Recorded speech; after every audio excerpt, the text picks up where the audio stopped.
Today we're going to talk about HSG65, which sounds a bit dense. Yes, it's one of my least favorite topics, health and safety management systems.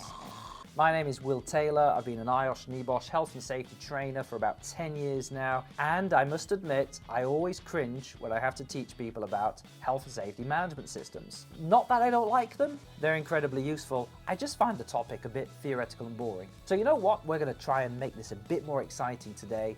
We're going to talk about Back to the Future and relate Back to the Future to HSG65. Now, if you're familiar with HSG65, you'll know it follows the Plan, Do, Check, Act model, but there's a key thing in the center which is kind of missing on this image, although it is described in the document, and that's leadership. So firstly, if you want to manage something really well, you need good leadership. Who's the leader in Back to the Future? Well, it's definitely not Marty. Marty McFly tends to spend most of his time on his bleeding hoverboard. No, the leader is Doc, isn't it? Doc is clearly the man in charge in that movie. Now, Marty ends up back in 1955 and Doc has a policy. Doc is committed to sending Marty back to the future without changing the timeline, without damaging the course of history. That is his commitment. And based on that commitment, they formulate a plan. So Doc creates a plan. He even goes to the extent of creating a model of the Hill Valley town and has this crazy plan to get lightning to send the car back into 1985. Now, there are risks along the way, and this is where we get into risk profiling. We know that while Marty is in 1955, there is a risk that he will change the course of history. And in fact, he has already done that because he's already got knocked over by a car, his mum has started to fall in love with him, and she hasn't met his future father. So the risk is that Marty will disappear along with his family. So they organize themselves to implement this plan. Doc's job is the technical side of things. He's got to create some kind of big wire to go from the clock tower across the street so that Marty can drive the car past it, get the lightning, and go to 1985. Marty's job, his responsibility, because in HSG65 it talks a lot about roles and responsibilities, his job is to get his parents to meet, kiss, fall in love, and hopefully make a little baby Marty at some point in the future. And then there's the hardest bit of all of HSG65, implementing the plan. Okay, so implement is just a posh word for doing.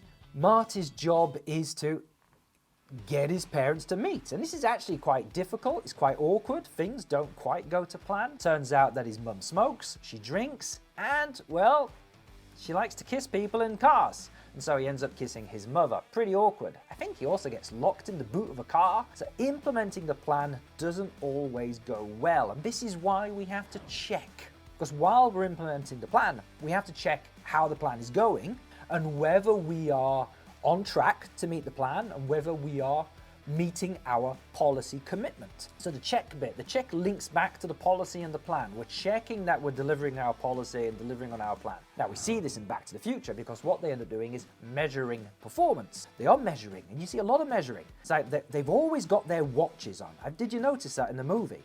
There's this fabulous scene where Doc's got like 3 or 4 different clocks and watches.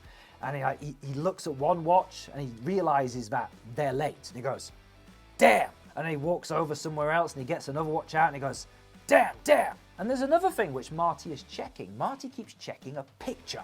He's got a photo of him and his brother and sister. And when he looks at it, he can see whether they are there in the picture or whether they are disappearing. And if they're disappearing, that is a sign that the course of history is changing and he and his family are about to disappear forever. Now, if we kind of jump forward in time, if we go to Back to the Future 2...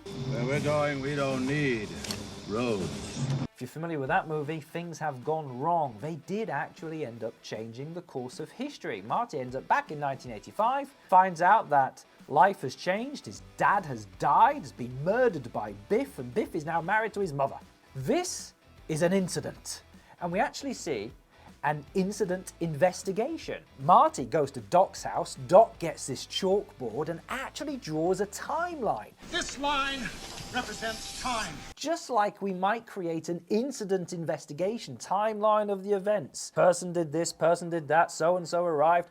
They map out this timeline. clearly investigating, and that leads them to reviewing their performance and learning lessons. So they reviewed the performance by realizing that things had actually gone wrong. They did not succeed in keeping the timeline intact, and they learn a lesson. And the lesson is kind of beautiful because Doc had this vision of creating a time machine, but by the end of Back to the Future 2, like, he's realized the time machine is too dangerous. It's too dangerous for mankind to play with time. First of all, the instruction is to burn the almanac. And if you're familiar with the movies, the almanac had all the sports results for the previous 50 years. Marty was very tempted to take that almanac and start betting on horses and baseball games and things like that to just become a billionaire. And so the lesson is burn the almanac, and then the next lesson is destroy the car. And so Marty receives a letter giving him the orders to destroy the vehicle, leave it alone. Which is kind of ironic, really, because in Back to the Future 3, at the very end, Doc has fallen in love, made some babies, and he has built a train time machine. And, well, he just breaks kind of his rule. He thinks it's okay for him now that he's got a wife, to travel around and see dinosaurs and stuff like that. Now, the idea is that you have a process of continual improvement. The lessons that you learn then inform your future policy and your future plan. This becomes kind of a cycle. It's like a miniature cycle in a way. You can do this cycle like every hour, every minute, every day, just constantly checking, constantly learning, constantly adapting your plans. And you see Marty do that throughout the movie. But it's also a longer term cycle as well. You might do this over the year, over 10 years, over a whole career, and that should have led to the time machine being destroyed. Now, I'm so very tempted to ask you an exam question based on this. It could be something along the lines of comment on the leadership displayed by Doc in the Back to the Future movies. And to be fair, it's like you could write an answer on Doc's leadership. You could talk about his commitment to protecting the timeline and the resources that he invested, but you could also point out his failure at the end to keep his promise by building his own time machine. You could comment on all of that. And you could also comment about how Doc is very hands-on. You know, he doesn't give Marty all of the jobs. He actually does a lot of the work himself. He builds things himself. He builds the car. He builds the technical stuff. He builds the wire. He even endangers himself by sliding down that rope at the very end. He slides down that cable, falls on the ground and nearly dies. Yeah, he's very committed in some ways, but he's also not particularly committed in some other ways as well. So there we are. Just imagine that your NEBOSH exam scenario is some kind of movie. Whoa. Is this porn?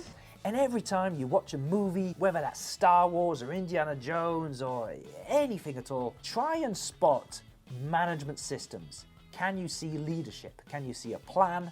Can you see them organizing themselves into roles and responsibilities? Can you see them checking? Can you see them learning and adapting the plans as they go forward? Look out for these things. It will help you make management systems a whole lot less boring and more real.